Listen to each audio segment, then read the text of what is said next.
Ce soir-là, j'ai compris qu'un dîner pouvait briser toute une vie. Je m'appelle Amandine Caron. J'ai 71 ans aujourd'hui, et pendant des décennies, j'ai cru que ma vie se résumait à ce que les autres voyaient. Une femme discrète, une épouse dévouée, une silhouette effacée derrière les rideaux d'un appartement parisien. Mais ce soir de novembre 2023, tout a basculé. Nous étions attablés dans la salle à manger. Romain, mon mari depuis 38 ans, notre fils Julien, sa femme Chloé et moi. La nappe en lin blanc sentait encore la lavande. J'avais préparé un bœuf bourguignon, celui que Romain aimait tant autrefois. Les bougies tremblaient doucement. Tout semblait parfait. Puis Romain a posé sa fourchette. Il a regardé notre fils droit dans les yeux, ignorant complètement ma présence, et il a dit d'une voix calme, presque détachée, « Je veux le divorce. » J'ai rencontré une femme de vérité. Le silence qui a suivi était épais, insupportable. Chloé a porté sa main à sa bouche. Julien s'est figé. Et moi, j'ai senti quelque chose se déchirer à l'intérieur de ma poitrine, quelque chose que je croyais solide depuis tant d'années. Une femme de vérité. Comme si moi, Amandine, je n'avais été qu'une ombre, une illusion, une erreur de 38 ans. Je n'ai pas crié, je n'ai pas pleuré, pas devant eux. J'ai simplement regardé la flamme de la bougie vaciller, puis j'ai quitté la table sans un mot. Dans ma chambre, j'ai ouvert le tiroir de ma commode. Tout au fond, enveloppé dans un mouchoir en dentelle, se trouvait une petite photographie en noir et blanc. Mon père, debout devant sa pharmacie à Lyon, dans les années 50. Ses yeux étaient sérieux, bienveillants. Il tenait une petite mallette noire à la main. Cette photo, je la gardais depuis sa mort, il y a 23 ans. Elle était tout ce qui me restait de lui. Enfin, presque tout. Ce soir-là, en la tenant entre mes doigts tremblants, j'ai repensé à ces dernières paroles prononcées dans une chambre d'hôpital qui sentait l'éther et le désinfectant. Amandine, garde précieusement ce que je t'ai laissé. Un jour, tu en auras besoin. Ne laisse jamais personne te convaincre que tu ne vaux rien. À l'époque, je n'avais pas compris. J'avais 28 ans. J'étais jeune mariée, amoureuse de Romain. Mon père m'avait laissé quelques documents, un vieux carnet bancaire que je n'avais jamais ouvert, et cette photo. Je les avais rangés, oubliés presque. Mais ce soir, alors que mon mari venait de me jeter comme on jette un vieux manteau usé, ces mots sont revenus me hanter. Un jour, tu en auras besoin. Parfois, on fait confiance à ceux qui ne la méritent pas. Et vous, avez-vous déjà été déçu par quelqu'un que vous aimiez? Racontez-moi votre histoire dans les commentaires. J'aimerais vous lire. Les jours qui ont suivi ce dîner ont été un brouillard glacé. Romain a quitté l'appartement dès le lendemain matin, emportant 2 valises et son téléphone qui sonnait sans arrêt. Il ne m'a pas regardé, pas une seule fois. Julien est venu me voir 3 jours plus tard, le visage fermé, les mains dans les poches. « Maman, papa dit que tu dois comprendre. Il a besoin de vivre sa vie. Vous n'étiez plus heureux ensemble depuis longtemps. » J'ai souri tristement. Mon propre fils répétait les mots de son père comme une prière apprise. « Et toi, Julien? Tu penses quoi, toi ?» Il a détourné les yeux. « Je pense que c'est mieux pour tout le monde. » Il est parti peu après. Et moi, je suis restée seule dans cet appartement silencieux, avec pour seule compagnie le tic-tac de l'horloge du salon et cette photo de mon père que je regardais chaque soir avant de m'endormir. J'ignorais encore que ce n'était que le début. Les semaines ont passé comme des ombres grises. L'appartement semblait plus grand, plus froid. Chaque pièce résonnait du vide laissé par Romain. Je marchais dans le couloir et j'entendais encore l'écho de ses pas, de sa voix qui appelait mon prénom autrefois avec tendresse. « Amandine, tu as vu mes clés? Amandine. Le café est prêt? Amandine. » Maintenant, personne ne prononçait plus mon nom. Je me suis surprise, un matin de décembre, à rester debout devant la fenêtre de la cuisine, regardant la pluie glisser sur les vitres. C'était dans cette même cuisine que tout avait commencé, il y a si longtemps. 39 ans, pour être précise. J'avais 26 ans quand j'ai rencontré Romain. Lui en avait 32. C'était à Lyon, dans la pharmacie de mon père. Il était entré pour acheter de l'aspirine, et il était ressorti avec mon numéro de téléphone griffonné sur un bout de papier. Mon père n'avait pas confiance. Je m'en souviens parfaitement. Amandine, cet homme, il a quelque chose dans le regard, quelque chose de calculateur. Fais attention, ma chérie. Mais j'étais amoureuse. Follement, naïvement amoureuse. Romain était beau, élégant, il parlait avec assurance. Il travaillait dans une entreprise d'import-export, il voyageait, il connaissait le monde. Moi, je n'avais jamais quitté Lyon. Je rêvais de Paris, de vie bourgeoise, de dîners aux chandelles et de conversations intellectuelles. Romain m'offrait tout cela. Nous nous sommes mariés 6 mois plus tard, en mai 1985, dans une petite église de quartier. Mon père était là, silencieux, le visage grave. Ma mère était morte quand j'avais 12 ans, emportée par un cancer fulgurant. Papa était tout ce qui me restait. Et je l'ai quitté pour suivre Romain à Paris. « Si tu as besoin de moi, Amandine, je serai toujours là », m'avait-il murmuré le jour de mon départ en serrant mes mains dans les siennes. Je n'ai jamais oublié cette phrase, ni la tristesse dans ses yeux. Les premières années à Paris furent, magiques d'une certaine façon. Nous vivions dans un petit appartement du 15e arrondissement, près du parc Georges Brassens. Romain partait tôt le matin, revenait tard le soir. Moi, je m'occupais de la maison, je lisais, je cuisinais, j'attendais. J'attendais beaucoup dans cette vie. Julien est né 2 ans plus tard, en 1987. Un bébé magnifique, aux yeux bleus comme ceux de Romain. Je me souviens de l'avoir bercé pendant des heures, regardant par la fenêtre les toits de Paris, me demandant si c'était cela, le bonheur. Romain était fier d'avoir un fils. Il l'a annoncé à tous ses collègues, à ses amis, avec cette assurance que je lui enviais secrètement. Mais il ne changeait jamais les couches. Il ne se levait jamais la nuit. Il ne berçait jamais Julien quand il pleurait. C'est ton rôle, Amandine. Moi, je travaille pour nous faire vivre. Et je l'ai accepté. Parce que c'était comme ça, n'est-ce pas? Les femmes de ma génération acceptaient beaucoup. Mon père venait nous voir 2 fois par an, à Noël et en été. Il apportait toujours un cadeau pour Julien. Un livre, un jouet en bois, quelque chose de simple et réfléchi. Il me regardait avec cette expression inquiète, comme s'il cherchait à lire dans mes yeux ce que je refusais de dire à voix haute. « Tu es heureuse, ma chérie ?»« Oui, papa. Très heureuse. » Je mentais. Pas complètement, mais un peu. Je n'étais pas malheureuse. J'étais absente. Je vivais dans l'ombre de Romain, dans l'ombre de ses ambitions, de ses décisions, de ses silences. Puis, en 2001, mon père est tombé malade. Un cancer du pancréas, foudroyant, impitoyable. Je suis retournée à Lyon pour m'occuper de lui. Romain n'est pas venu. Il avait un projet important au travail, disait-il.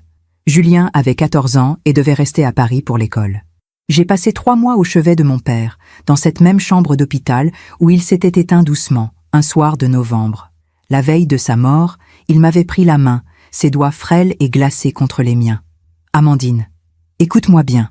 J'ai ouvert un compte bancaire pour toi il y a longtemps. Tout est à ton nom. Garde précieusement la carte et les papiers que je t'ai laissés. Un jour, tu en auras besoin. Ne laisse jamais personne te convaincre que tu ne vaux rien. Tu entends? Tu vaux bien plus que ce que Romain te fait croire. » J'avais hoché la tête, les larmes aux yeux, sans vraiment comprendre. Papa délirait, pensais-je. La morphine le faisait parler de choses étranges.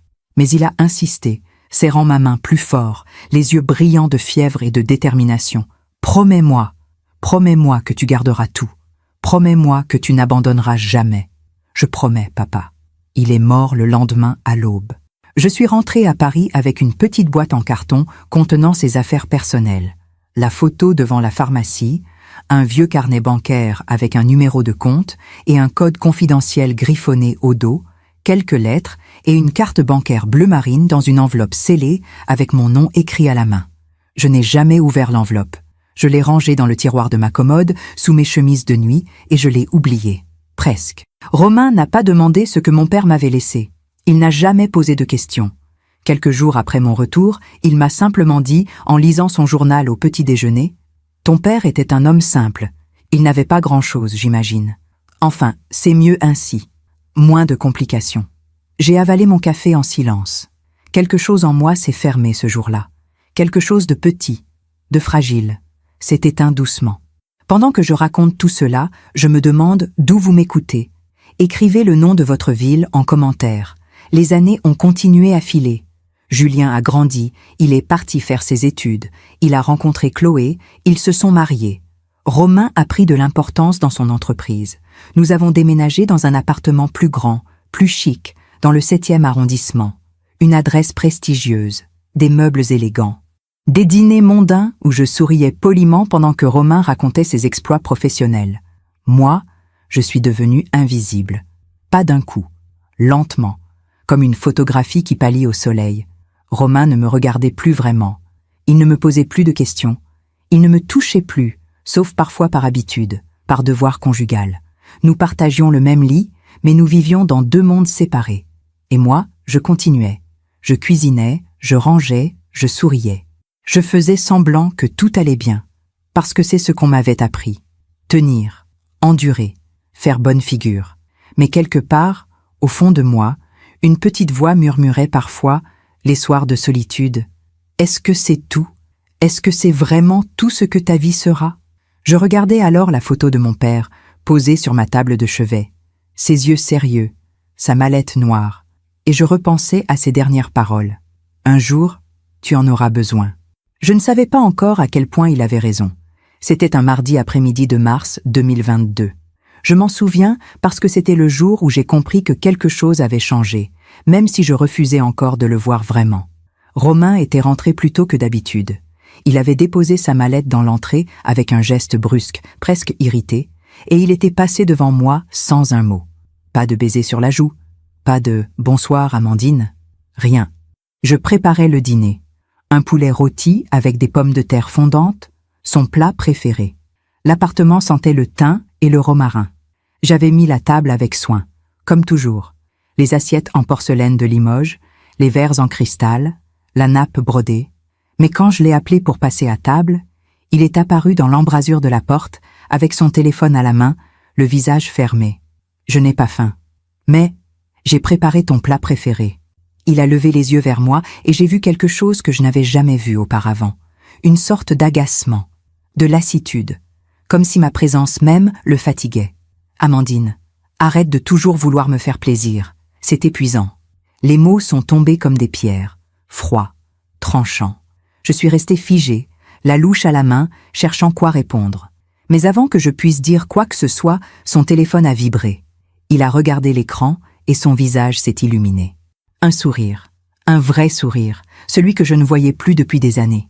Il a quitté la cuisine sans un mot, le téléphone collé à l'oreille, et je l'ai entendu parler dans le couloir, à voix basse, presque chuchoter. « Non, non, je suis seule. Oui, je peux parler. » Puis sa voix s'est éloignée. La porte de son bureau s'est refermée.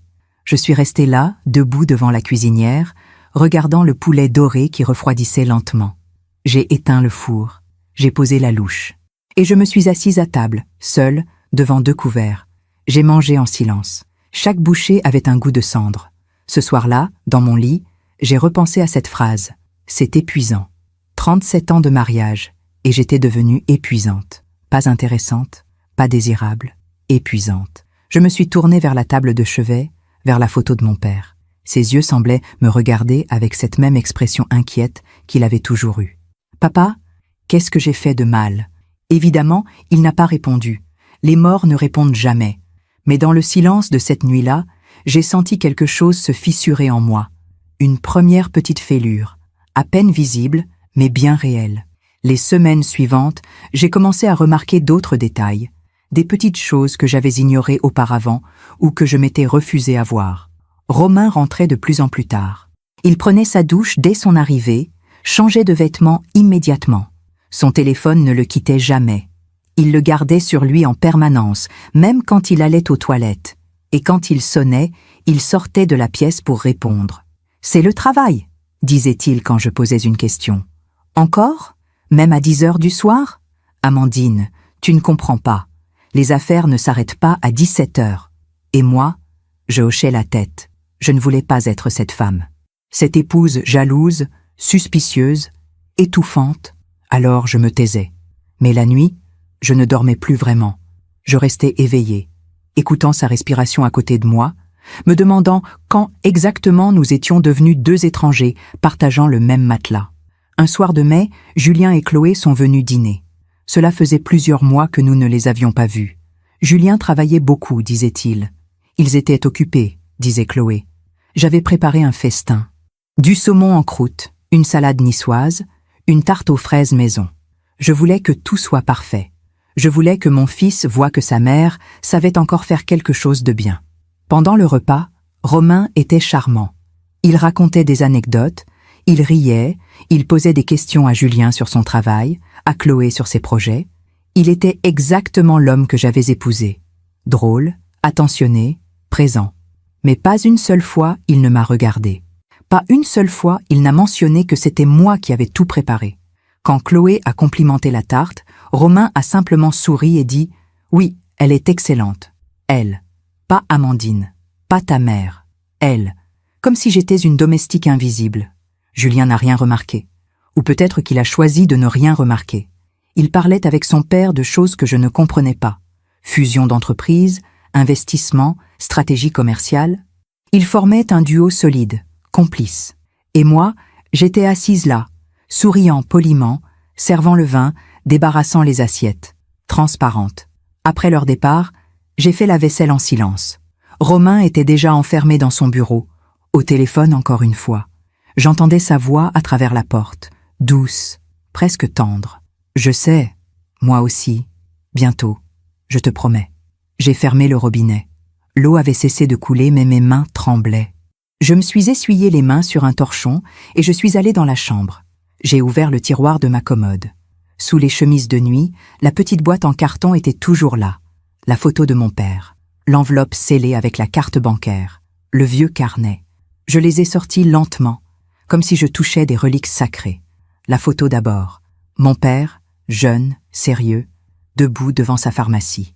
Cette époque où il était encore vivant, où il pouvait encore me protéger. Puis l'enveloppe, bleu marine, épaisse, avec mon nom écrit à la main. Amandine Caron. Pas Amandine Mercier, mon nom d'épouse. Caron, mon nom de jeune fille. J'ai retourné l'enveloppe entre mes doigts. Elle n'avait jamais été ouverte. Pendant 21 ans, elle était restée scellée, oubliée dans ce tiroir. Un jour, tu en auras besoin. Je l'ai tenue contre ma poitrine, fermant les yeux. Papa, c'est maintenant? C'est maintenant que j'en ai besoin? Mais je n'ai pas ouvert l'enveloppe. Pas encore. Quelque chose en moi résistait. Une part de moi refusait encore d'admettre que ma vie s'effondrait, que mon mariage était une coquille vide, que mon mari ne m'aimait plus. Peut-être même ne m'avait-il jamais vraiment aimé. J'ai remis l'enveloppe dans le tiroir. J'ai rangé la photo.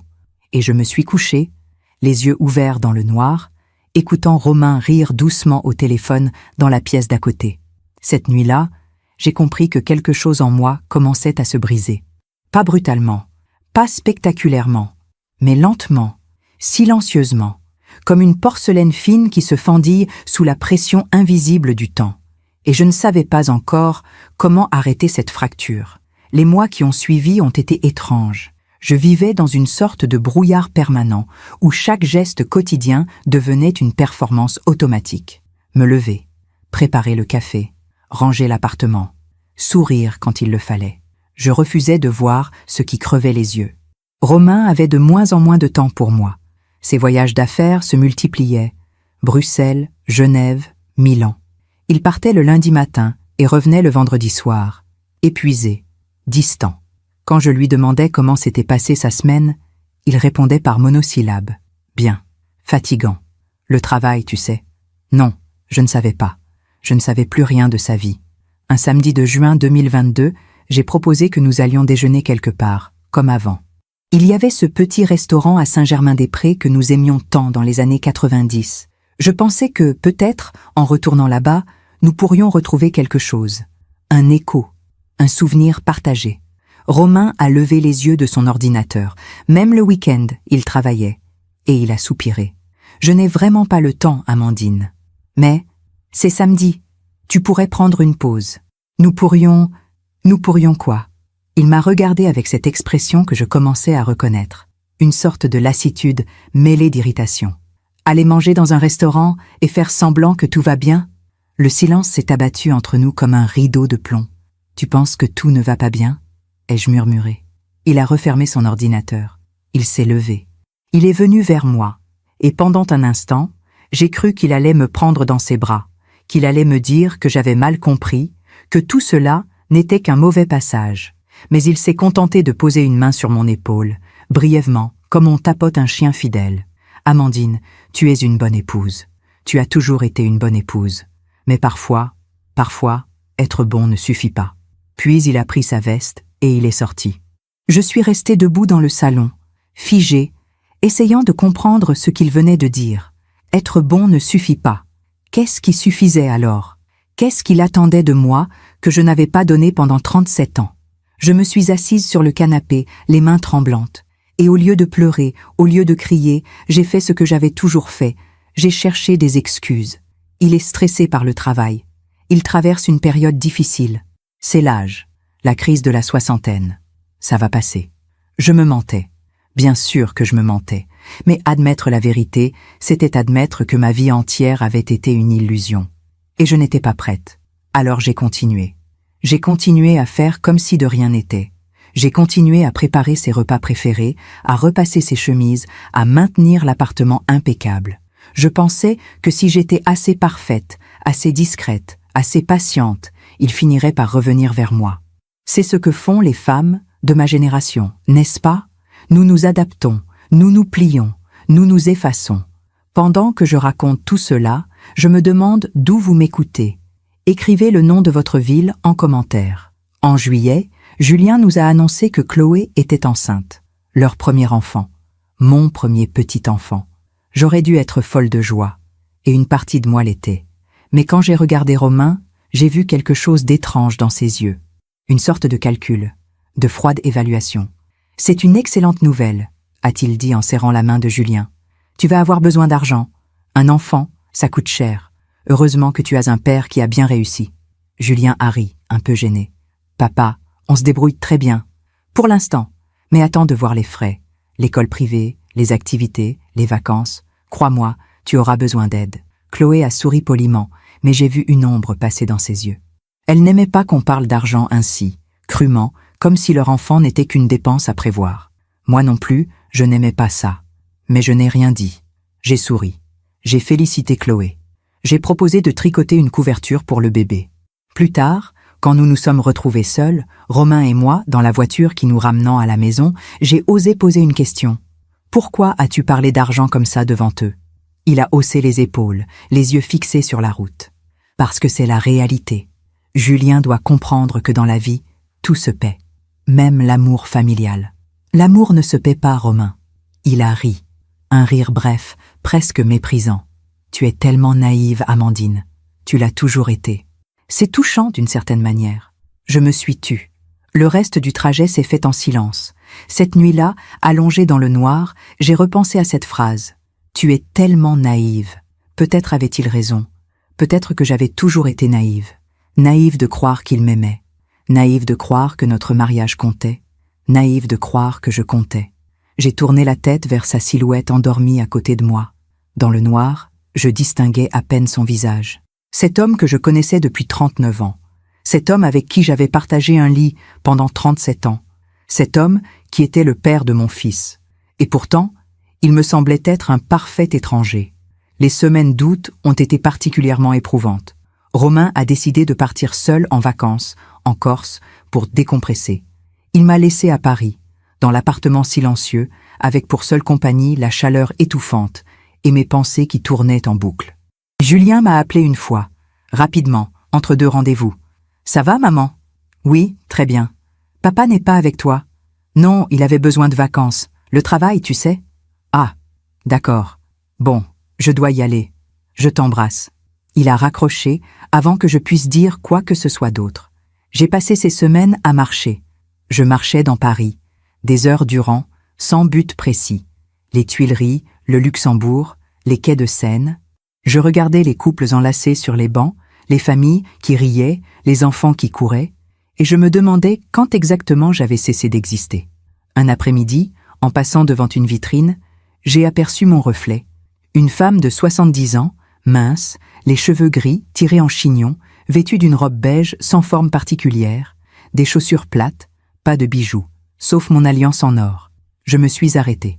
J'ai regardé cette femme dans le miroir. « Qui es-tu » Je ne savais pas. Je ne me reconnaissais plus. Quand Romain est rentré de Corse, bronzé, détendu, il m'a à peine embrassé. Il a posé ses valises dans l'entrée et il est allé directement dans son bureau. Son téléphone a sonné presque immédiatement. J'ai entendu sa voix, légère, joyeuse. « Oui, je suis rentrée. »« Non, tout va bien. »« Oui, je pense à toi aussi. » Je suis restée dans le couloir, les bras ballants, me demandant si je devais frapper à la porte, lui demander avec qui il parlait, exiger des explications. Mais je n'ai rien fait, parce que j'avais peur de la réponse. Alors j'ai continué. J'ai continué à jouer mon rôle d'épouse parfaite, invisible, soumise. Je continuais à espérer que si je ne faisais pas de vagues, si je ne posais pas de questions, si je ne dérangeais personne, peut-être que tout rentrerait dans l'ordre, peut-être qu'il me verrait à nouveau, peut-être qu'il m'aimerait à nouveau, peut-être. Mais au fond de moi, une petite voix, celle que je refusais encore d'écouter, murmurait doucement. Tu sais déjà la vérité. Tu l'as toujours su. Tu refuses juste de la regarder en face. Et cette voix avait raison. Parce qu'en septembre, tout a basculé. Septembre 2022 est arrivé avec ses pluies fines et son ciel gris. Paris sentait l'automne, cette odeur de feuilles mouillées et de café qui rouvrent après l'été. Romain avait repris son rythme habituel. Départ tôt le matin, retour tard le soir, ou pas du tout. Certaines nuits, il ne rentrait même plus, prétextant des réunions qui s'éternisaient, des dîners d'affaires obligatoires. Tu comprends, Amandine, je ne peux pas refuser. C'est important pour ma carrière. Sa carrière. Toujours sa carrière. J'ai arrêté de poser des questions. À quoi bon? Il mentait de toute façon. Et moi, j'avais trop peur d'entendre la vérité. Mais la vérité a une façon étrange de se révéler, même quand on fait tout pour l'éviter. C'était un jeudi après-midi. Je rentrais du marché, les bras chargés de courses. En poussant la porte de l'appartement, j'ai entendu la sonnerie du téléphone fixe, celui que personne n'utilisait plus vraiment, mais que nous gardions par habitude. J'ai posé mes sacs et j'ai décroché. Allô? Silence. Puis une respiration. Puis une voix féminine, jeune, légèrement hésitante. Monsieur Mercier est là? Non, il est au travail. Puis-je prendre un message? Un autre silence, plus long cette fois. Non, non, ce n'est pas grave. Je rappellerai. Qui dois-je dire à appeler? Ce n'est pas important. Pardon de vous avoir dérangé. Elle a raccroché. Je suis resté là, le combiné à la main, le cœur battant étrangement fort. Cette voix, cette gêne dans la voix. Ce n'était pas une collègue. Ce n'était pas une secrétaire. J'ai reposé le téléphone lentement. Calme-toi, Amandine. C'était peut-être une erreur, une mauvaise connexion. Mais mes mains tremblaient quand j'ai rangé les courses. Le soir même, quand Romain est rentré, tard comme d'habitude, je lui ai mentionné l'appel, essayant de garder un ton détaché. Une femme a téléphoné cet après-midi.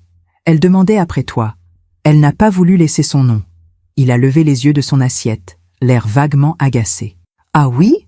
Probablement une collègue. Ou une cliente, je ne sais pas. Elle avait l'air jeune. Amandine, beaucoup de gens ont l'air jeunes. Qu'est-ce que tu insinues exactement? Sa voix était devenue tranchante, froide. Je n'insinue rien. Je te disais juste? Tu me dis quoi? Que tu m'espionnes maintenant? Que tu surveilles mes appels? Non, Parce que franchement, Amandine, j'ai une journée épuisante et je n'ai pas besoin de rentrer chez moi pour être interrogée comme un suspect. Il s'est levé de table, laissant son assiette à moitié pleine, et il est parti s'enfermer dans son bureau. Je suis restée seule dans la cuisine, fixant les restes de dîner qui refroidissaient. Tu me dis quoi? Je ne disais rien. Je n'osais rien dire. J'avais peur. Peur de sa colère, peur de la vérité, peur de tout perdre. Mais ce soir-là, en faisant la vaisselle, les mains plongées dans l'eau savonneuse, j'ai senti quelque chose changer en moi. Une petite étincelle, une petite voix qui murmurait « Il te ment, tu le sais, tu l'as toujours su ». Les jours suivants, j'ai commencé à observer, pas à espionner. Je me répétais que je n'espionnais pas, mais à observer. À faire attention aux détails que j'avais ignorés pendant des mois. Le parfum sur ses chemises, pas le mien. Une odeur florale, légère, jeune. Les reçus de restaurants dans ses poches. Des endroits où nous n'allions jamais. Des additions pour 2 personnes. Son téléphone, toujours verrouillé, toujours face contre la table. Et surtout, son absence. Cette absence émotionnelle qui s'était installée depuis si longtemps que j'avais fini par croire que c'était normal. Un mardi de fin septembre, Romain m'a annoncé qu'il devait partir à Lyon pour 3 jours. Une conférence. Très important. À Lyon, mon cœur a fait un bond. Lyon, la ville de mon enfance, la ville de mon père. Je pourrais venir avec toi. Je n'y suis pas retournée depuis. Non. Sa réponse a été immédiate, catégorique. C'est professionnel, Amandine. Tu t'ennuierais. Mais je pourrais visiter la ville pendant que tu travailles. Revoir la pharmacie de papa, le quartier. J'ai dit non. Il n'y avait rien à ajouter. Le ton était sans appel. Il est parti le mercredi matin, sa petite valise à la main, son costume impeccable, son sourire poli. Je t'appellerai ce soir.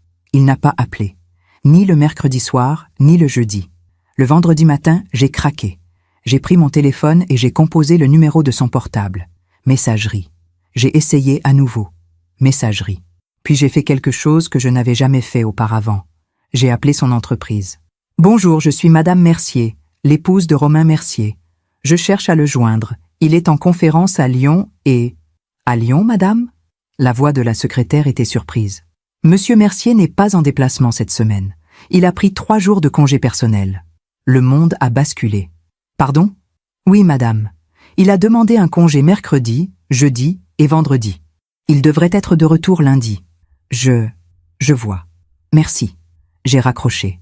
Mes mains tremblaient si fort que j'ai dû poser le téléphone sur la table. 3 jours de congé personnel. Il n'était pas à Lyon pour une conférence. Il n'était nulle part pour le travail. Il m'avait menti. Délibérément, froidement. Je me suis assise sur le canapé, incapable de bouger, incapable de penser clairement.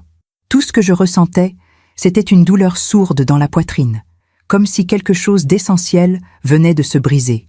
Où es-tu, Romain? Avec qui? J'ai passé le vendredi comme un fantôme. Je ne mangeais pas, je ne dormais pas. Je marchais de pièce en pièce, regardant cet appartement qui avait été mon univers pendant tant d'années et qui me semblait soudain étranger, hostile. Le samedi matin, Romain est rentré. Frais, souriant, détendu. « Bonjour, Amandine. Ça s'est bien passé ces 3 jours. » Je l'ai regardé. Cet homme que je connaissais depuis 39 ans. Cet homme qui venait de me mentir avec un naturel effrayant. « Comment s'est passée ta conférence? » « Productive. Très productive. Beaucoup de contacts intéressants. » Il a posé sa valise, il a enlevé sa veste, il est allé dans la cuisine se servir un café, comme si de rien n'était. Et moi, j'ai su. J'ai su qu'il y avait une autre femme. J'ai su qu'il me trompait. J'ai su que notre mariage était mort depuis longtemps et que j'avais été la seule à ne pas vouloir l'admettre. Mais je n'ai rien dit. Pas encore. Parce qu'une partie de moi espérait encore que je me trompais. Que tout cela n'était qu'un malentendu terrible. Cette nuit-là, je suis allée dans la chambre pendant qu'il prenait sa douche. Sa valise était ouverte sur le lit. J'ai regardé à l'intérieur. Des vêtements propres, soigneusement pliés. Trop propres pour 3 jours de voyage. Et au fond, glissé dans une poche latérale, un reçu d'hôtel. Pas à Lyon. À Paris. Un hôtel 4 étoiles dans le Marais. Chambre double. 3 nuits. J'ai pris le reçu entre mes doigts. Les lettres dansaient devant mes yeux. Chambre double. Il était à Paris. Il avait passé 3 jours à Paris, à quelques kilomètres de notre appartement, dans un hôtel de luxe, avec quelqu'un d'autre. J'ai entendu l'eau de la douche s'arrêter. J'ai rapidement remis le reçu dans la valise et je suis sortie de la chambre. Dans le salon, je me suis assise dans le noir, les mains serrées l'une contre l'autre, essayant de contrôler les tremblements qui me parcouraient tout entière. Romain est sorti de la salle de bain, en peignoir, les cheveux humides. Il m'a regardé, assis dans l'ombre. « Tu ne vas pas te coucher ? » ?»« Je n'ai pas sommeil. Comme tu veux. » Il est allé se coucher sans un mot de plus. Et moi, je suis restée là, dans le salon silencieux, regardant par la fenêtre les lumières de Paris qui scintillaient dans la nuit. Je me demande encore si j'ai fait le bon choix ce soir-là, de ne rien dire, de ne pas le confronter. Et vous? Qu'auriez-vous fait à ma place? Peut-être que si je l'avais affronté immédiatement, les choses auraient été différentes. Peut-être que si j'avais crié, pleuré, exigé des explications, il aurait eu honte, il aurait arrêté. Mais au fond de moi, je savais que non. Je savais qu'il était déjà trop loin de moi, trop loin de nous. Le lendemain matin, dimanche, je me suis levée avant lui. J'ai ouvert le tiroir de ma commode, j'ai sorti la petite boîte en carton, la photo de mon père, l'enveloppe scellée avec la carte bancaire. Je les ai regardées longuement, comme si je les voyais pour la première fois. « Papa, j'ai besoin de toi. J'ai besoin de comprendre ce que tu as voulu me dire. » Mais je n'ai toujours pas ouvert l'enveloppe, pas encore, parce que l'ouvrir, c'était admettre que tout était fini, que je devais me préparer à quelque chose, à partir, à survivre seule. Et je n'étais pas encore prête, pas tout à fait. Octobre 2022 a été le mois le plus long de ma vie. Chaque jour ressemblait au précédent. Une succession de silences, de mensonges polis, de sourires forcés. Romain et moi vivions comme deux colocataires étrangers. Nous partagions le même appartement, mais nous n'existions plus l'un pour l'autre. Il rentrait tard, repartait tôt. Je faisais semblant de ne rien remarquer. Mais à l'intérieur, quelque chose avait changé. La peur s'était transformée en vigilance. La douleur s'était muée en lucidité froide. J'observais, j'écoutais, j'attendais. Un mercredi soir, Julien nous a invités à dîner chez eux. Chloé était enceinte de 5 mois maintenant et elle rayonnait. Il voulait nous annoncer le sexe du bébé. « C'est une fille !» a dit Julien, les yeux brillants de fierté. J'aurais dû être submergé de joie. Ma première petite fille. Mais quand j'ai regardé Romain, j'ai vu quelque chose d'étrange dans son expression. Une sorte de calcul, de froideur. « Une fille !» a-t-il répété lentement. « C'est bien. Moins de complications qu'un garçon. » Julien a ri, un peu mal à l'aise. « Papa, qu'est-ce que tu racontes ? Je dis juste que les filles sont plus simples, moins exigeantes, plus reconnaissantes. » Il m'a lancé un regard en disant cela. Un regard appuyé, comme s'il me lançait un message codé. Chloé a changé de sujet rapidement, sentant la tension monter. Mais moi, je n'ai pas pu m'empêcher de penser à cette phrase toute la soirée. Plus reconnaissante. Était-ce ce qu'il attendait de moi ? De la reconnaissance ? Pourquoi ? Pour m'avoir épousée alors que je n'avais rien ? Pour m'avoir offert une vie confortable ? Pour m'avoir supporté pendant 37 ans ? Sur le chemin du retour, dans le taxi, j'ai osé poser la question qui me brûlait les lèvres. « Romain, tu regrettes de m'avoir épousée ?» Il a tourné la tête vers moi, surpris. Puis, il a regardé par la fenêtre, regardant défiler les lumières de Paris. « Regretter, c'est un grand mot. » Alors quoi ? Il a soupiré. Un long soupir, comme si ma question l'ennuyait profondément. « Amandine, tu veux vraiment avoir cette conversation ? Maintenant ? Oui ? Très bien. » Il s'est tourné vers moi et dans la pénombre du taxi, son visage était celui d'un étranger. « Non, je ne regrette pas. Tu as été une bonne épouse, tu m'as donné un fils, tu as tenu la maison, tu as fait ton devoir. Ton devoir. » Le mot est resté suspendu entre nous comme une lame. « Mais quoi ? Il y a un « mais », n'est-ce pas ?» Il a hésité. Puis il a dit, d'une voix presque douce, presque gentille, ce qui rendait ses mots encore plus cruels. « Mais tu n'as jamais été, comment dire, excitante, passionnante. Tu as toujours été prévisible, sage, ennuyeuse, si je suis honnête. » Le taxi s'est arrêté devant notre immeuble. Romain a payé le chauffeur et il est sorti. Moi, je suis restée assise quelques secondes, incapable de bouger. Ennuyeuse. 37 ans de mariage résumés en un mot. Ennuyeuse. Je suis montée lentement, accrochée à la rampe de l'escalier, sentant mes jambes trembler sous moi. Quand je suis entrée dans l'appartement, Romain était déjà enfermé dans son bureau, au téléphone encore une fois. J'entendais sa voix à travers la porte, douce, tendre, vivante. « Non, non, je pense à toi. Demain, oui, je ne peux pas attendre non plus. » Je me suis adossée au mur du couloir, fermant les yeux. C'est elle qui le rend heureux. Pas moi, jamais moi. Cette nuit-là, je n'ai pas dormi. Je suis restée allongée dans le noir, les yeux ouverts, écoutant la respiration régulière de Romain à côté de moi, me demandant comment nous en étions arrivés là. Comment devient-on ennuyeux pour quelqu'un ? Est-ce que c'était ma faute ? Aurais-je dû être différente ? Plus drôle ? Plus audacieuse ? Plus vivante ? Ou était-ce lui ? Était-ce lui qui avait arrêté de me voir ? Qui avait arrêté de m'aimer ? Les questions tournaient en boucle dans ma tête, sans réponse. Le jeudi suivant, tout a basculé. J'étais allée faire des courses à la supérette du coin. En rentrant, les bras chargés de sacs, j'ai cherché mes clés dans mon sac. Elles sont tombées par terre, entraînant avec elles mon téléphone qui a glissé sous le meuble de l'entrée. En me penchant pour les récupérer, j'ai vu quelque chose qui dépassait derrière le meuble. Une enveloppe, blanche, épaisse. Je l'ai sortie, curieuse. Elle était adressée à Romain. Pas de timbre. Elle avait été déposée directement dans notre boîte aux lettres. J'aurais dû la reposer. J'aurais dû attendre qu'il rentre pour la lui donner. Mais quelque chose, peut-être l'instinct, peut-être le désespoir, m'a poussé à l'ouvrir. À l'intérieur, une lettre manuscrite, une écriture féminine, ronde, soignée. Mon Romain, ces 3 jours avec toi ont été les plus beaux de ma vie. Quand je suis dans tes bras, j'oublie tout. Ma vie compliquée, mes doutes, mes peurs. Tu me fais sentir vivante, vraiment vivante. Je sais que ta situation est difficile. Je sais que tu dois être patient, que tu dois faire les choses correctement. Mais parfois, j'ai tellement envie de crier au monde entier que je t'aime. Plus que quelques semaines, tu m'as dit. Plus que quelques semaines avant que tu sois libre. Avant que nous puissions être ensemble vraiment, sans nous cacher. Je t'attendrai. Je t'attendrai aussi longtemps qu'il faudra. Je t'aime, mon amour. Céline.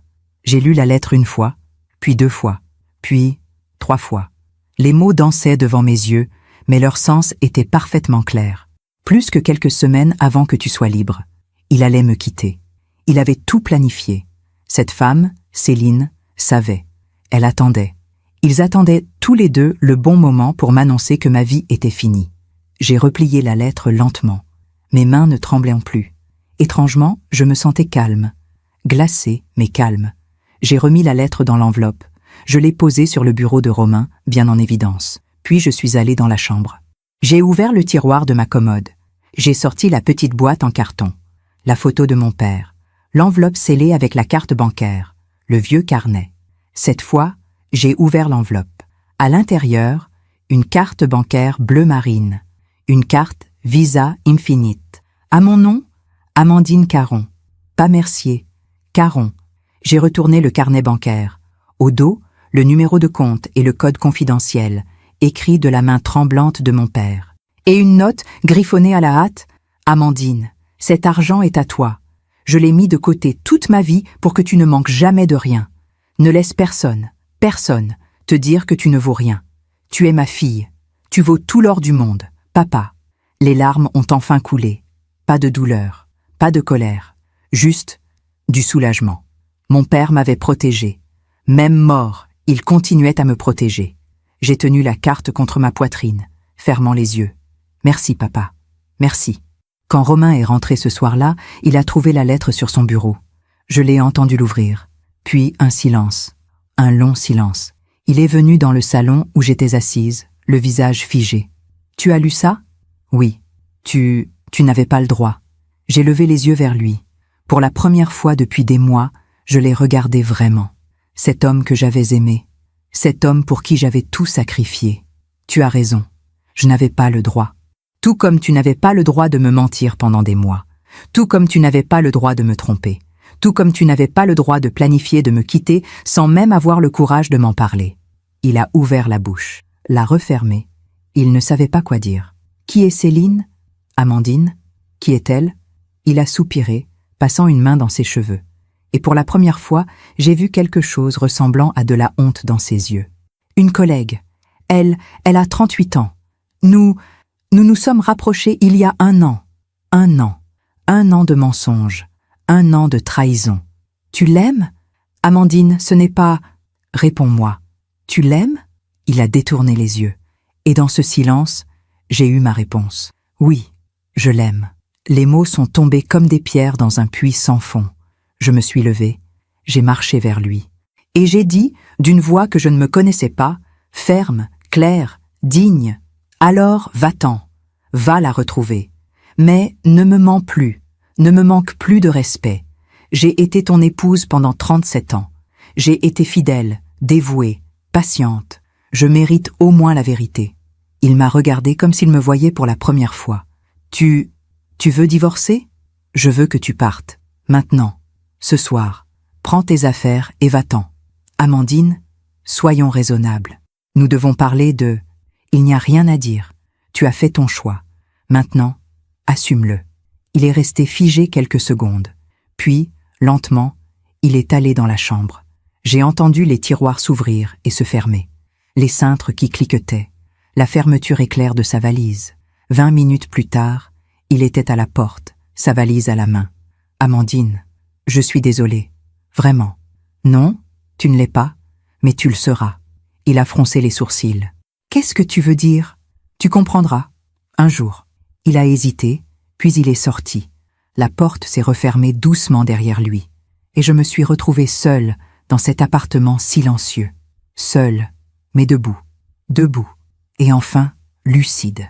Les jours qui ont suivi le départ de Romain ont été étranges. L'appartement était silencieux, mais ce n'était plus le silence pesant de la solitude à deux. C'était un silence différent, propre, presque apaisant. Je me réveillais le matin et je réalisais qu'il n'était plus là.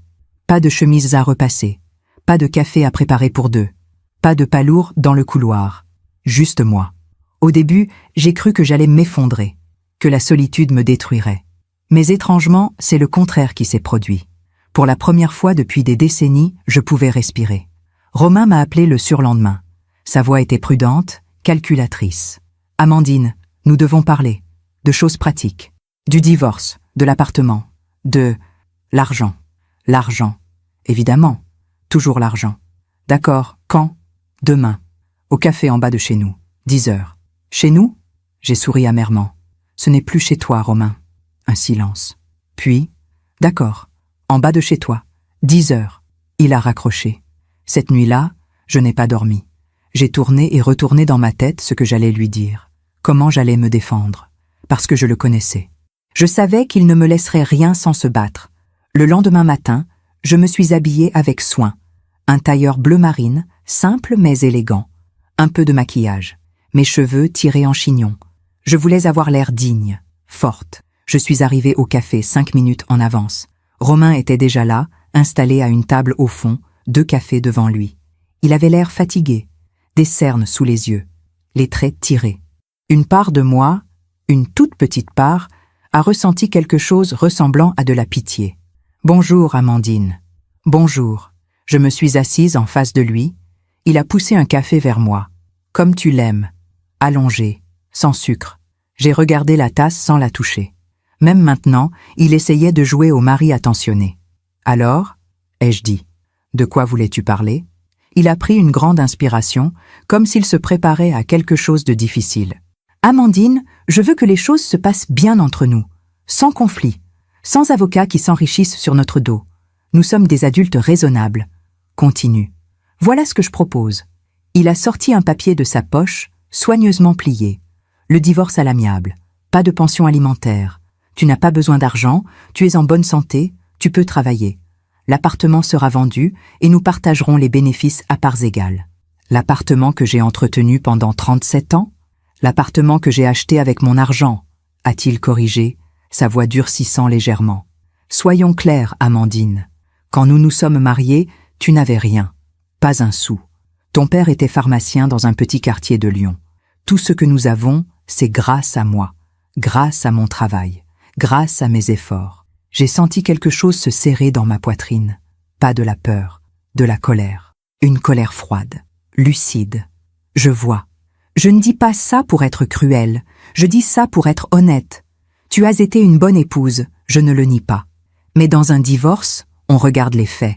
Et les faits sont que tu n'as jamais contribué financièrement. J'ai élevé ton fils, notre fils. Et oui, tu l'as élevé. C'était ton rôle, mon rôle. Oui, et tu l'as bien fait. Mais maintenant, c'est terminé. Julien est adulte. Il a sa vie. Nous devons tourner la page. J'ai regardé cet homme assis en face de moi. Cet homme qui venait de réduire 37 ans de ma vie à un rôle. Cet homme qui pensait pouvoir me jeter comme un objet usagé. Et si je refuse? Il a froncé les sourcils. Refuser quoi? Ton offre, si je refuse de vendre l'appartement, si je demande une pension alimentaire, si je veux me battre. Il a souri. Un sourire froid, presque méprisant. Amandine, sois réaliste. Tu n'as pas d'argent pour un avocat. Tu n'as pas de revenus. Tu n'as rien. Si tu veux te battre, vas-y, mais tu perdras. Et à la fin, tu te retrouveras avec encore moins. Il s'est penché vers moi, baissant la voix. Je ne veux pas te faire de mal. Vraiment. Mais si tu m'y obliges, je le ferai. Je prouverai que tu n'as jamais travaillé, que tu n'as jamais rien apporté financièrement, que tu vis sur mon dos depuis des décennies. Je prouverai que tu es... Il a hésité. Que tu es instable, dépressive, que tu as besoin d'aide psychologique. Les mots sont tombés comme des gifles. Tu ferais ça si tu me forces la main? Oui. J'ai regardé mon café qui refroidissait. J'ai regardé cet homme qui avait partagé ma vie pendant 37 ans. Cet homme qui était prêt à me détruire pour protéger son confort. Et j'ai compris quelque chose de fondamental. Je ne le connaissais pas. Je ne l'avais jamais connu. Très bien, ai-je dit calmement. Je vais réfléchir. Amandine, j'ai dit que je vais réfléchir. Donne-moi une semaine. Il a soupiré, visiblement agacé, mais il a hoché la tête. Une semaine, pas plus. J'ai besoin de régler ça rapidement. Céline et moi... Il s'est arrêté, réalisant ce qu'il venait de dire. Céline et toi, quoi? Rien. Oublie. Mais je n'oubliais pas. Je voyais maintenant. Ils voulaient commencer leur nouvelle vie, leur belle vie. Et j'étais l'obstacle, le boulet du passé qu'il fallait éliminer le plus vite possible. Je me suis levée. Une semaine, je te rappelle. Je suis partie sans me retourner. En rentrant à l'appartement, j'ai appelé Julien. Il a mis longtemps à répondre. Quand il a enfin décroché, sa voix était froide, distante. « Oui, maman. Julien, j'ai besoin de te parler. De ton père et moi. » Un soupir. Papa m'a déjà tout expliqué. Tout expliqué? Oui, que vous divorciez, que c'est mieux ainsi, que vous n'étiez plus heureux depuis longtemps. Et c'est tout ce qu'il t'a dit? Qu'est-ce que tu veux que je te dise, maman? Vous êtes des adultes. Vous prenez vos décisions. Julien, ton père m'a trompé. Pendant 1 an. Avec une femme de 38 ans. Silence. Julien? Maman, je ne veux pas être mêlée à ça. C'est entre vous deux. Tu es mon fils, et je suis aussi son fils. Sa voix montait. Tu veux que je choisisse? Tu veux que je prenne parti? Je refuse. Vous vous êtes mariés, vous divorcez, c'est votre vie. Laisse-moi en dehors de ça. Julien, j'ai du travail, maman. Chloé n'est pas bien en ce moment. La grossesse est difficile. Je n'ai pas le temps pour vos histoires. Vos histoires.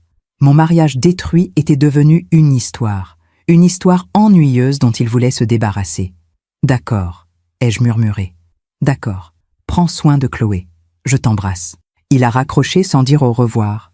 Je suis restée assise sur le canapé, le téléphone à la main, me sentant plus seule que jamais. Mon mari me trahissait. Mon fils m'abandonnait. Ma vie entière s'écroulait. Mais étrangement, je ne pleurais pas. Quelque chose en moi s'était endurci. Quelque chose de nouveau était né de cette douleur. Je me suis levée. Je suis allée dans la chambre. J'ai ouvert le tiroir. J'ai sorti la carte bancaire bleu marine. Amandine Caron. Papa, j'ai besoin de savoir. J'ai besoin de comprendre ce que tu m'as laissé. Le lendemain matin, vendredi, j'ai pris le métro jusqu'à l'agence bancaire dont l'adresse était inscrite au dos du carnet. Une petite agence dans le 11e arrondissement. Discrète. Élégante. Je suis entrée, le cœur battant. Une jeune femme à l'accueil m'a souri. « Bonjour, madame. Comment puis-je vous aider ?»« Bonjour. J'ai sorti la carte, les mains tremblantes. J'aimerais consulter mon compte. » Elle a pris la carte, l'a regardée, et son sourire s'est légèrement figé. « Un instant, s'il vous plaît. » Elle s'est levée rapidement et est allée parler à un homme en costume, le directeur probablement. Ils ont échangé quelques mots à voix basse, jetant des regards dans ma direction. Puis l'homme est venu vers moi, le visage sérieux. « Madame Caron ? Oui, je suis Monsieur Renaud, le directeur de cette agence. Pourriez-vous me suivre, s'il vous plaît ?» Son ton était étrange. Formel, presque solennel. Il m'a conduite dans un bureau privé, a fermé la porte. Il m'a fait asseoir, puis il s'est assis en face de moi. « Madame Caron, puis-je voir une pièce d'identité, s'il vous plaît ?» J'ai sorti ma carte d'identité. Il l'a examinée longuement, comparant la photo avec mon visage. « C'est bien vous. » Il a marqué une pause. « Madame, depuis combien de temps n'avez-vous pas consulté ce compte ? » Je ne l'ai jamais consulté. Mon père l'a ouvert pour moi il y a 23 ans, avant sa mort. Mais je n'ai jamais regardé. Il a hoché lentement la tête. Je vois. Madame Caron. Il a tapé sur son ordinateur, puis il a tourné l'écran vers moi. Voici votre compte. J'ai regardé l'écran. Les chiffres dansaient devant mes yeux. Je ne comprenais pas. Ce devait être une erreur. Je ne comprends pas. Madame, ce compte a été ouvert il y a 23 ans à votre nom par votre père, Monsieur Henri Caron. Le solde actuel est de 208 millions d'euros. Le monde s'est arrêté. Pardon ? 208 millions d'euros, madame. Mais comment ? Ce n'est pas possible. Monsieur Renaud a souri doucement. Votre père était un homme très intelligent et très discret. Il a ouvert un dossier, sorti des documents. Monsieur Caron n'était pas qu'un simple pharmacien, madame. Il était aussi un investisseur exceptionnel. Dans les années 70 et 80, il a investi dans plusieurs start-up technologiques, dans l'immobilier, dans des actions. Toujours discrètement, toujours prudemment. Et ses investissements ont prospéré considérablement. Il m'a montré des relevés, des graphiques, des chiffres que je ne comprenais pas vraiment. Quand il a ouvert ce compte à votre nom en 2001, il y a déposé 90 millions d'euros. Depuis, avec les intérêts composés et les investissements automatiques que nous gérons selon ses instructions, le capital a plus que doublé. Je ne pouvais plus respirer. 208 millions d'euros. Mon père simple, discret, modeste. Mon père qui avait vécu dans son petit appartement au-dessus de sa pharmacie. Mon père qui réparait ses chaussures au lieu d'en acheter des neuves. Il m'avait laissé une fortune. Pourquoi ne m'a-t-il rien dit? Monsieur Renaud a sorti une enveloppe scellée.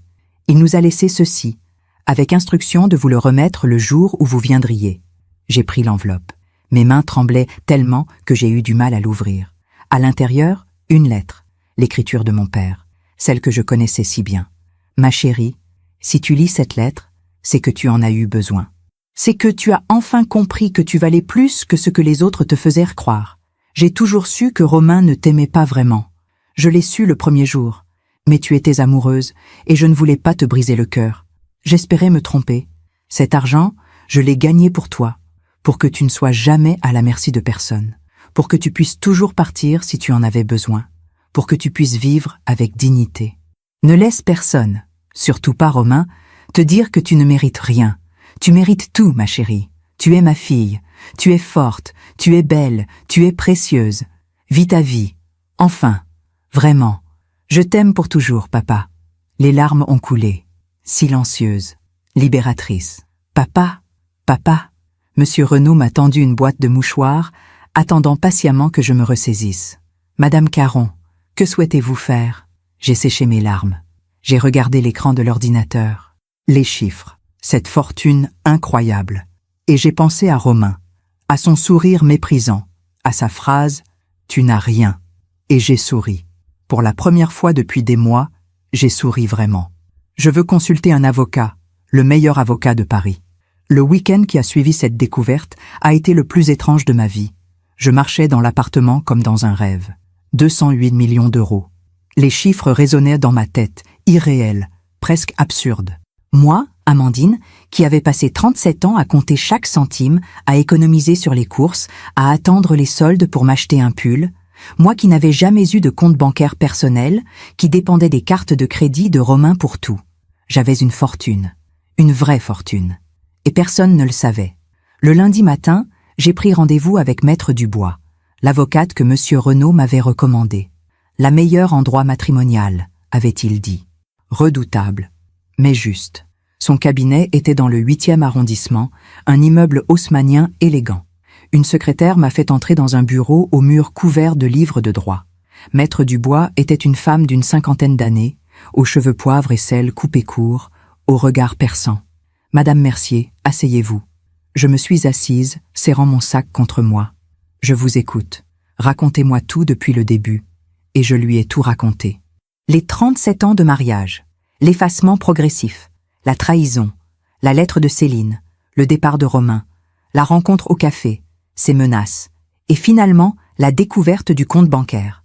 Elle m'a écouté sans m'interrompre, prenant des notes de temps en temps. Quand j'ai eu terminé, elle a reposé son stylo et m'a regardé droit dans les yeux. « Madame Mercier, votre mari ne sait rien de cet argent ?»« Non, personne ne sait. Même mon fils l'ignore.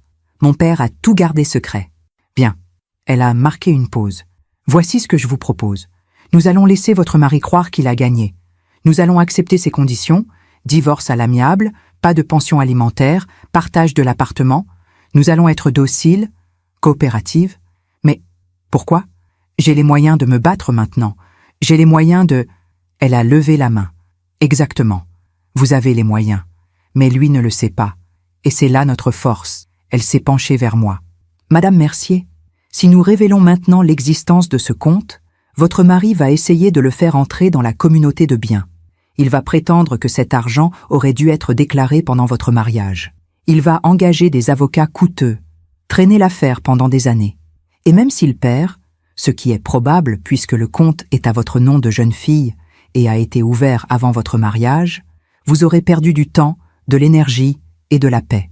Alors nous acceptons tout. Nous divorçons rapidement, calmement. Vous gardez votre moitié de l'appartement, ce qui représente environ 400 000 €.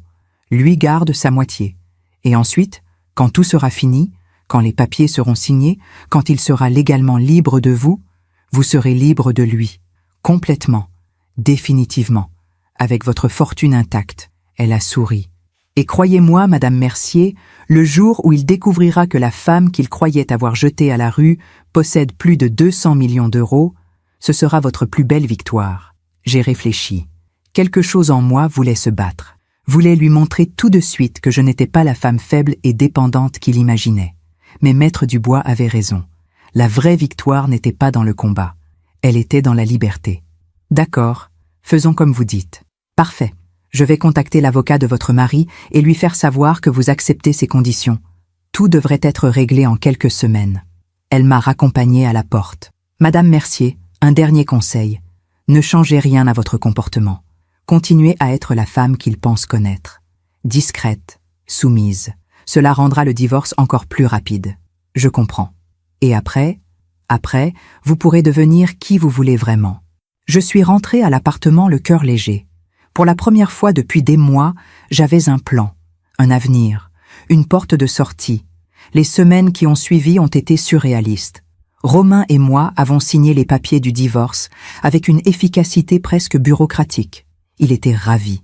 Je voyais bien qu'il pensait avoir gagné, qu'il m'avait manipulé, dominé jusqu'au bout. Un jour, alors que nous signions les derniers documents chez le notaire, il s'est penché vers moi et a murmuré « Tu vois, Amandine, c'est mieux ainsi. Pas de conflit, pas de drame. Tu vas pouvoir refaire ta vie. » Oui, ai-je répondu doucement. Je vais pouvoir refaire ma vie. Il n'a pas entendu l'ironie dans ma voix. Julien m'a appelé une seule fois pendant cette période pour me dire que Chloé avait accouché. Une petite fille. Élise, 4 kg 200. Tout s'était bien passé. « Tu veux venir la voir ?» a-t-il demandé, presque à contre-cœur. « Oui, bien sûr. » Je suis allée à l'hôpital le lendemain. Chloé était fatiguée mais radieuse. Le bébé dormait dans ses bras, minuscule, parfait. « Elle est magnifique », ai-je murmuré, les larmes aux yeux. Chloé m'a souri. Un vrai sourire, chaleureux. « Vous voulez la tenir ?» J'ai pris Élise dans mes bras, sentant son poids léger, sa chaleur, son odeur de nouveau-né. Et quelque chose s'est brisé en moi. Toutes les années de douleur, de solitude, de silence, tout est remonté d'un coup. « Ma belle ?» ai-je murmuré au bébé. « Ma toute belle ?»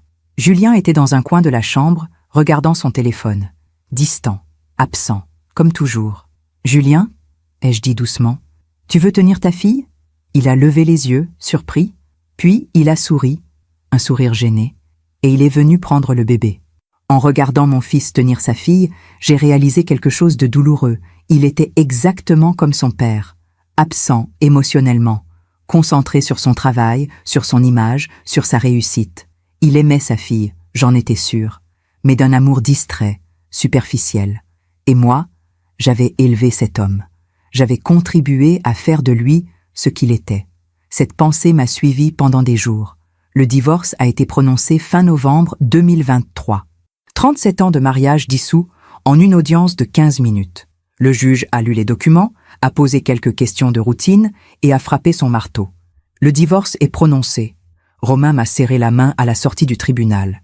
Une poignée de main ferme, professionnelle, comme s'il venait de conclure un contrat commercial. Bonne chance, Amandine. Sincèrement. Bonne chance à toi aussi, Romain. Il est parti rejoindre Céline qui l'attendait sur le trottoir. Je l'ai vue de loin. Grande, blonde, élégante. Elle l'a embrassé. Il a souri. Ce sourire que je ne voyais plus depuis des années. Et je suis rentrée chez moi. Chez moi. L'appartement me semblait différent maintenant. Plus grand, plus lumineux. Comme si le départ de Romain avait laissé entrer l'air et la lumière. J'ai appelé Maître Dubois. C'est fini. Le divorce est prononcé. Parfait. Madame Mercier, vous êtes libre. Félicitations. Merci. Pour tout. Maintenant, la vraie vie commence. Qu'allez-vous faire? J'ai réfléchi. Qu'allais-je faire? Pour la première fois depuis des décennies, la question n'était pas « qu'est-ce que je dois faire ?» ou « qu'est-ce qu'on attend de moi ?» C'était « qu'est-ce que je veux faire ?» Et étrangement, je n'avais pas de réponse immédiate.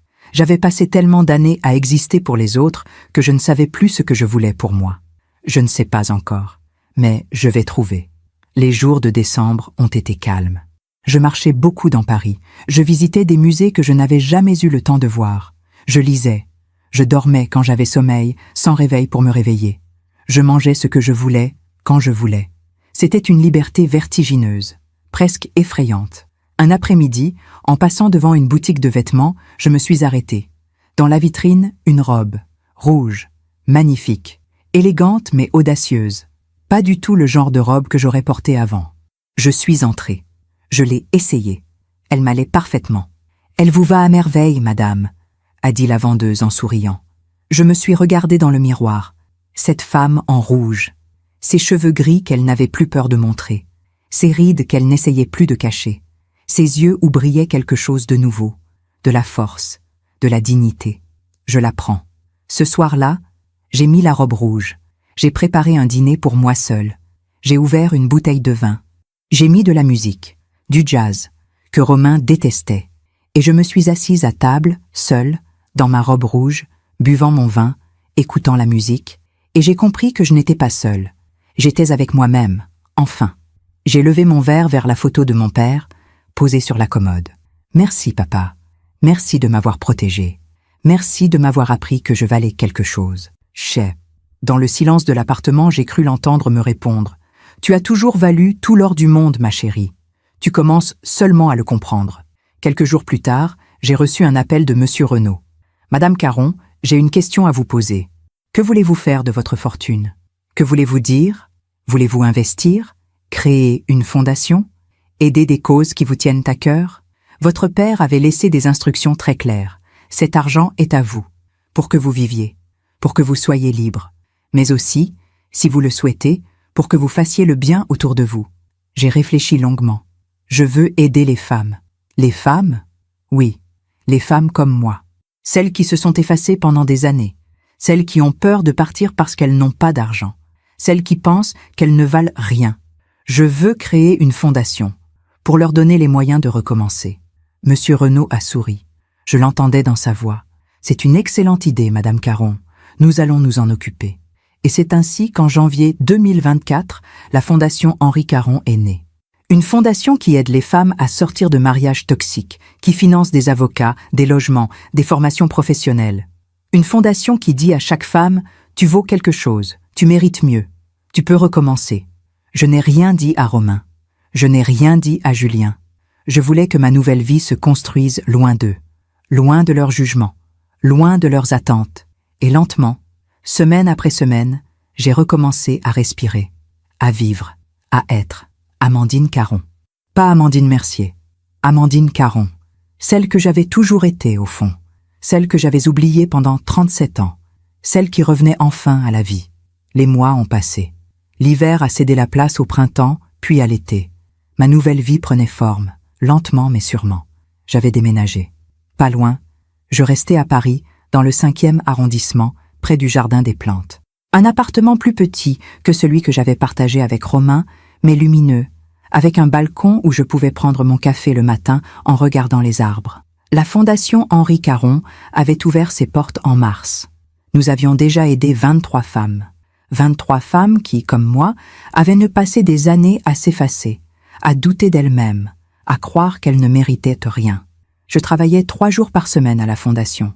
J'écoutais leurs histoires. Je les regardais pleurer, puis je les regardais se relever, se reconstruire. Et chaque fois, je voyais mon propre reflet dans leurs yeux. « Merci, Madame Caron. Vous m'avez sauvé la vie. »« Non, » répondais-je toujours. « C'est vous qui vous êtes sauvée. Moi, je vous ai juste donné les moyens. » Julien m'appelait de temps en temps, brièvement, pour me donner des nouvelles d'Élise, pour me dire que Chloé allait bien. Jamais pour me demander comment j'allais, moi. Mais ce n'était pas grave. J'avais accepté que mon fils soit comme son père, distant, émotionnellement absent. Ce n'était pas sa faute, c'était ce qu'on lui avait appris. Un jour de juin, j'ai reçu un appel inattendu. C'était Chloé. « Amandine, c'est moi. »« Chloé, tout va bien? Élise va bien? »« Oui, tout va bien. Je voulais juste prendre de vos nouvelles. Julien ne vous appelle jamais vraiment, et je me disais que... Enfin, vous êtes la grand-mère d'Élise. Vous devriez la voir plus souvent. » J'ai senti quelque chose se réchauffer dans ma poitrine. J'aimerais beaucoup. Venez déjeuner dimanche. Juste vous et nous. Pas Romain. Pas Romain. Un silence gêné. Julien a du mal avec ce qui s'est passé entre son père et vous. Il ne veut pas vous voir ensemble. Ça le met mal à l'aise. Je comprends. Mais moi, je pense que vous avez le droit de voir votre petite fille. Alors venez dimanche, s'il vous plaît. Merci Chloé.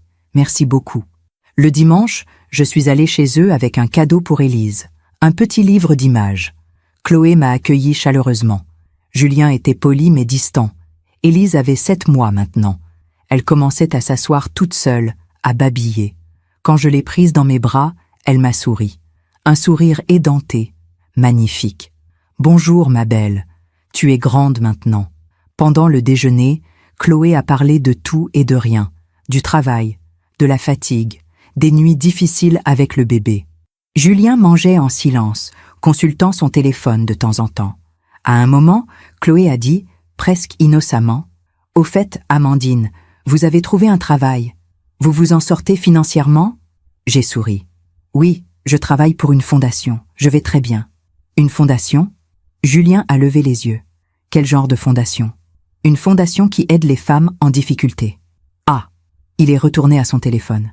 C'est bien. « Du bénévolat, je suppose ?» Oui, on peut dire ça. Je n'ai rien dit de plus. Ce n'était pas le moment. Ce n'était pas à eux que je devais des explications.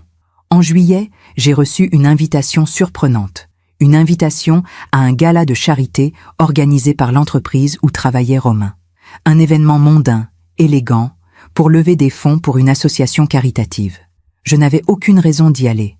Mais quelque chose, la curiosité peut-être, ou le destin, m'a poussé à accepter.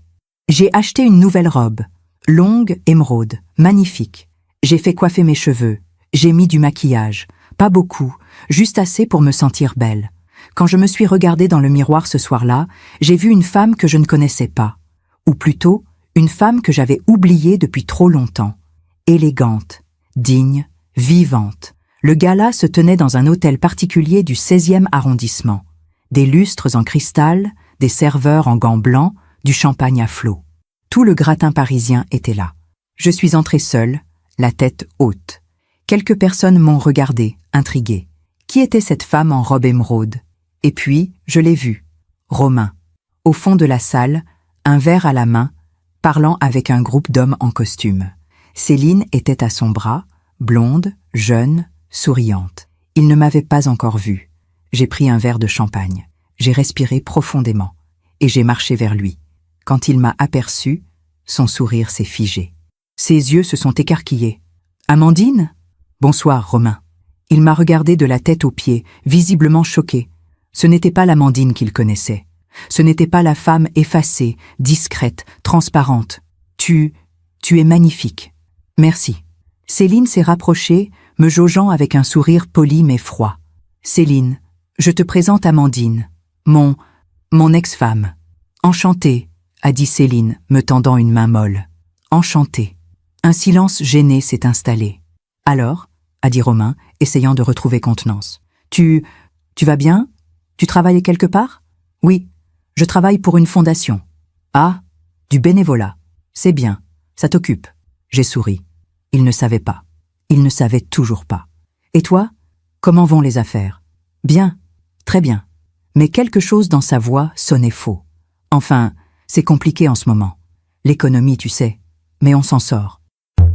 Céline a posé sa main sur son bras, un geste possessif.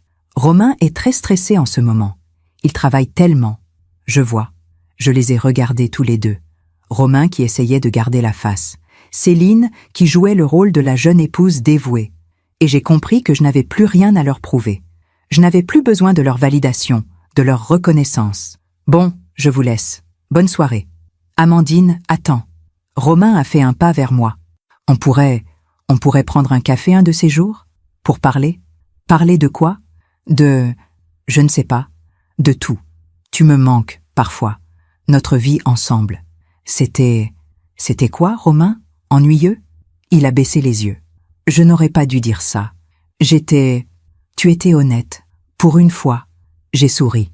Non, Romain. Nous n'avons rien à nous dire. Tu as fait ton choix. Vis avec. Je suis partie sans me retourner. Les mois suivants, j'ai appris, par Julien, par des connaissances communes, que la vie de Romain n'était pas aussi rose qu'il le prétendait. L'entreprise où il travaillait traversait des difficultés. Il y avait eu des licenciements, des réductions de salaire. Romain avait été restructuré. C'est le terme élégant qu'on utilise pour dire qu'il avait perdu son poste. À 69 ans, trouver un nouveau travail s'avérait difficile. Très difficile. Et Céline commençait à se lasser. Elle qui avait cru épouser un homme riche, stable, puissant, se retrouvait avec un homme au chômage, stressé, vieillissant. J'ai appris qu'ils se disputaient souvent, que Céline sortait beaucoup, sans lui, qu'elle parlait de « faire une pause ». Je n'ai ressenti aucune joie à ces nouvelles, juste une sorte de reconnaissance tranquille. La vie avait fait son œuvre, le karma avait suivi son cours. Un jour d'octobre 2024, presque un an jour pour jour après notre divorce, j'ai croisé Romain par hasard, près de la gare Montparnasse. Je sortais d'une réunion de la fondation. Il marchait seul, les mains dans les poches, le dos voûté. Il m'a vu, il a hésité, puis il s'est approché. Amandine, Romain. Il avait vieilli, beaucoup, des cernes profonds sous les yeux, des rides nouvelles, une fatigue qui transparaissait dans chacun de ses gestes. « Comment vas-tu ? Bien, et toi ?» Il a haussé les épaules. « Ça va ?» Un mensonge évident. « J'ai entendu dire que tu travaillais pour une fondation. C'est vrai ? Oui, c'est bien. Tu as toujours aimé aider les autres. » Un silence. Céline et moi, il s'est arrêté. Nous avons rompu. Je suis désolé. Non, tu ne l'es pas. Il a souri tristement. Et tu as raison de ne pas l'être. J'ai été stupide. Incroyablement stupide. Romain, non, laisse-moi finir. Il a pris une grande inspiration. J'ai passé ma vie à courir après des choses qui ne comptaient pas vraiment. L'argent, le pouvoir, le prestige, les jeunes femmes qui me faisaient sentir important. Et j'ai perdu ce qui comptait vraiment. Toi, notre famille, notre vie. Je l'ai regardé. Cet homme qui avait été mon mari pendant 37 ans. Cet homme qui m'avait fait tant de mal. Et je n'ai ressenti ni colère ni satisfaction. Juste de la compassion. Pour lui, pour l'homme vide qu'il était devenu. Romain, je te souhaite de trouver la paix. Sincèrement. Tu ne me détestes pas ? Non, je ne te déteste pas. Je ne ressens plus rien. Et c'est ça, la vraie liberté. Il a hoché la tête lentement, comprenant. Tu as l'air heureuse. Je le suis. Tant mieux. Tu le mérites. Il a marqué une pause. Je suis désolée, Amandine. Pour tout. Je sais. Nous sommes restés là quelques secondes. Deux étrangers qui avaient autrefois partagé une vie. Puis, je lui ai souri. Un sourire serein, sans rancune, et je suis partie.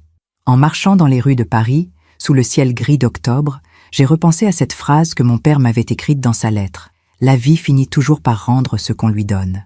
Romain avait donné du mépris, de l'égoïsme, de la trahison.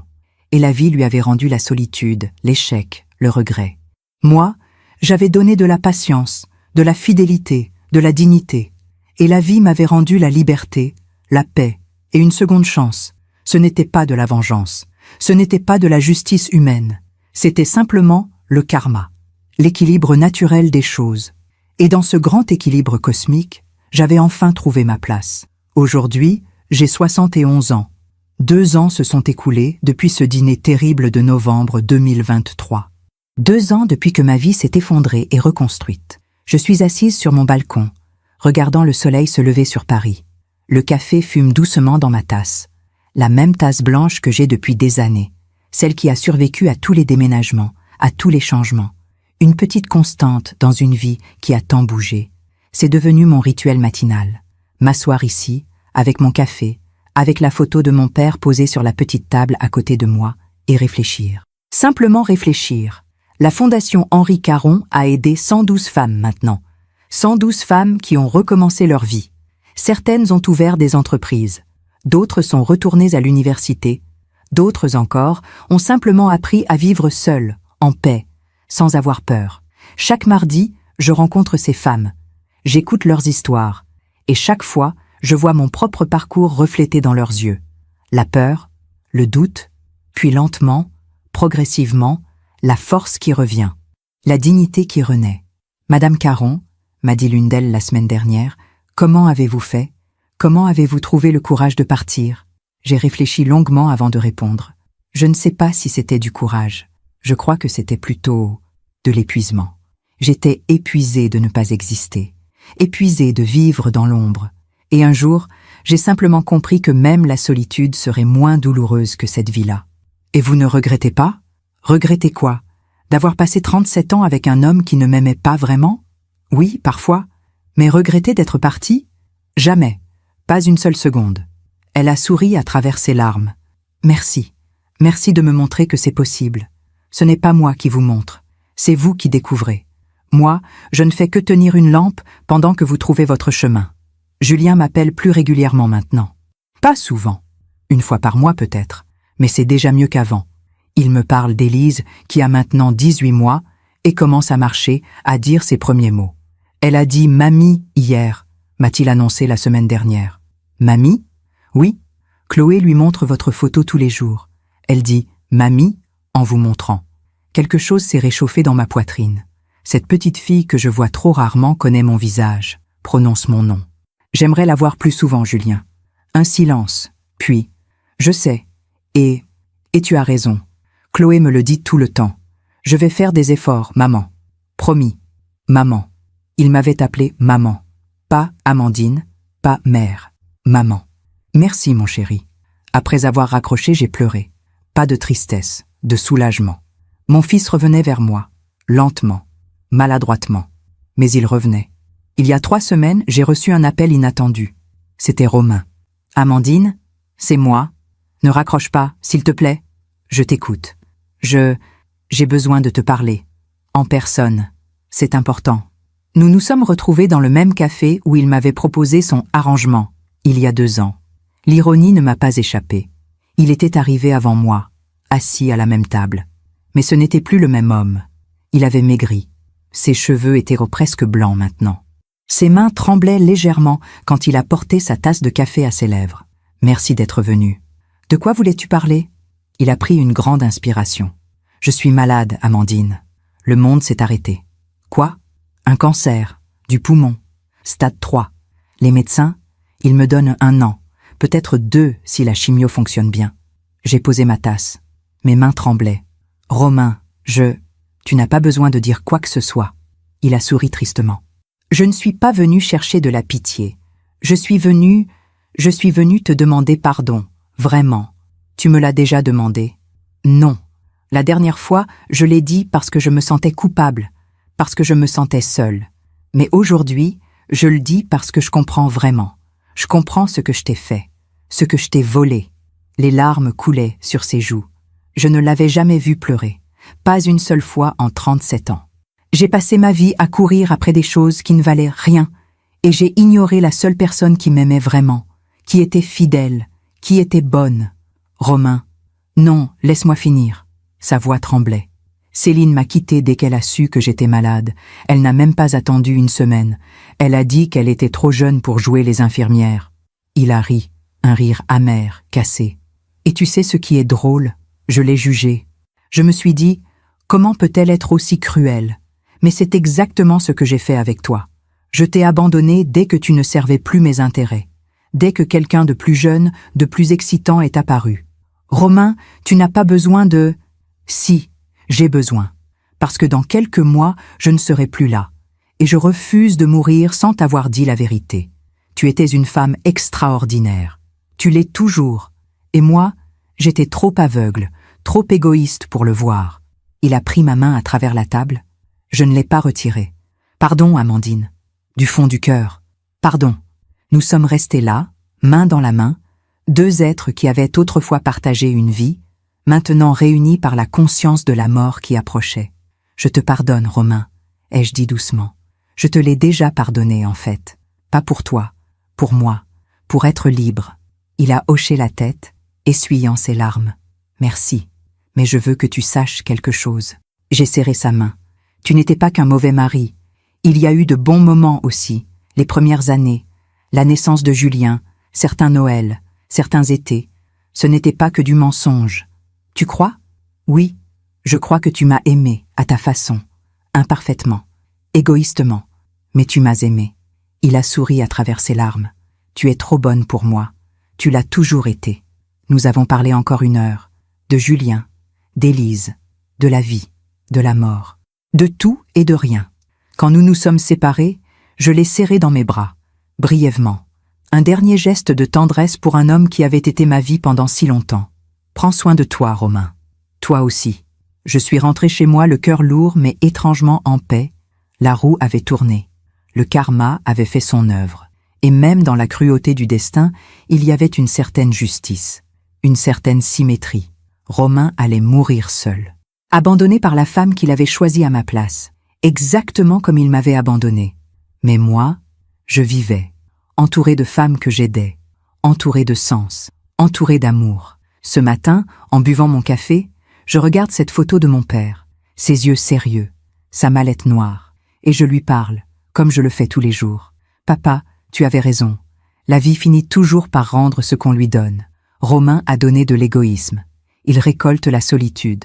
Moi, j'ai donné de la fidélité, de la patience, de la dignité. Et aujourd'hui, je récolte la liberté, la paix, et une vie qui a enfin du sens. Le soleil monte dans le ciel. Paris s'éveille. J'entends les oiseaux chanter, les bruits de la ville qui commence sa journée. Et je me sens vivante, pleinement, totalement vivante. À 71 ans, ma vie commence vraiment. Ce n'est pas une fin, c'est un nouveau départ. J'ai appris tellement de choses dans ces 2 dernières années. J'ai appris qu'on peut aimer quelqu'un pendant 37 ans et ne jamais vraiment le connaître.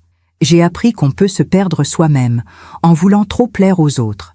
J'ai appris que la solitude n'est pas synonyme de tristesse. Parfois, c'est la porte vers la liberté. J'ai appris que l'argent ne fait pas le bonheur, mais qu'il offre des choix, et que les choix, eux, peuvent sauver une vie. J'ai appris que le pardon n'est pas une faiblesse, c'est une libération. On ne pardonne pas pour l'autre, on pardonne pour soi, pour ne plus porter le poids de la haine. Et surtout, j'ai appris que la vie ne finit jamais vraiment. Elle se transforme, elle renaît, même à 71 ans, même après 37 ans de mariage raté, même quand on pense que tout est fini. Il y a toujours un autre chapitre, une autre chance, un autre matin où le soleil se lève.